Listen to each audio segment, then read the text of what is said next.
So folks, here we are, as you previously heard in the last clip, at the historic Camp Blount site in Fayetteville, Tennessee. And we have a wonderful guest with us today, a man who a lot of people have heard about from Walt Disney's David Crockett, a man who is the noted sidekick of Mr. Crockett himself. And now, like many things, there's a lot of different truth behind the legend, and you're going to get a chance to hear about that from the man himself, Georgie Russell. George, how are you doing today? Good. I'm Andrew Verdon, but for this event, I'm George Russell.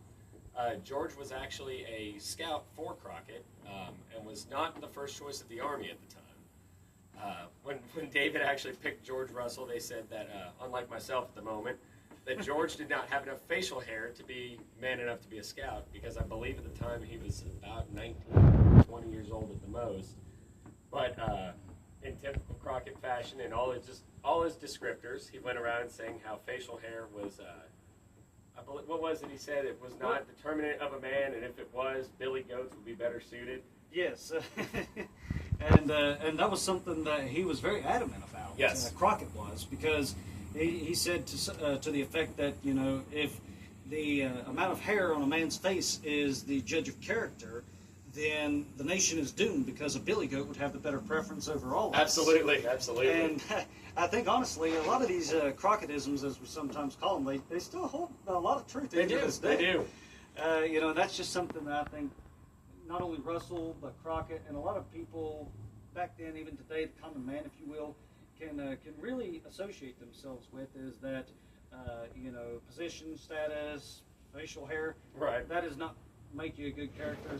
It does not make you a good man. No, because I remember Crockett, he wrote about the fact that he knew of George's his actual skills, and therefore their judgment of character meant nothing, because he knew what the man was actually capable of, which is why he picked it. Yes.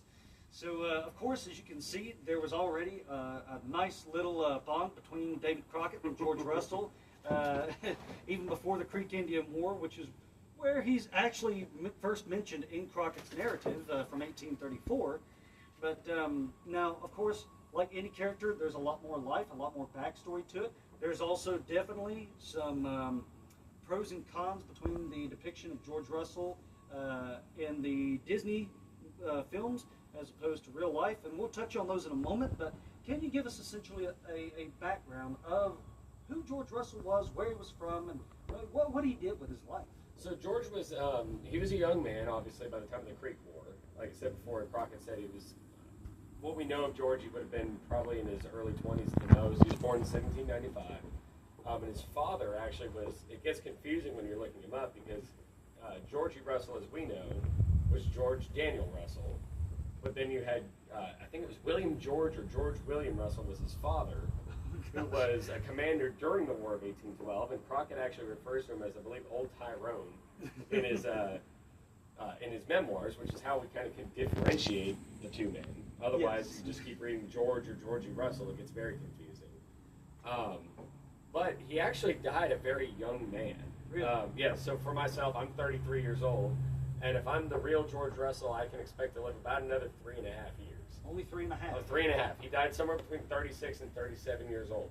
Wow. I mean, we knew people didn't tend to live that long back then, but this just kind of, you know, takes the whole cake. Exactly, exactly. And from what I found, I can't really pinpoint what killed him and what I was looking at. I don't know if it was an illness or some form of a violent death, but you certainly would expect to live longer than 37 years old, even back then. But yeah, he died in 1831, which leads to a little bit more controversy with the Walt Disney take. Okay, so that's something we want to explore, just a touch more on George's life, and then we'll get into the Walt Disney pros and cons here in our next clip. Please stay tuned.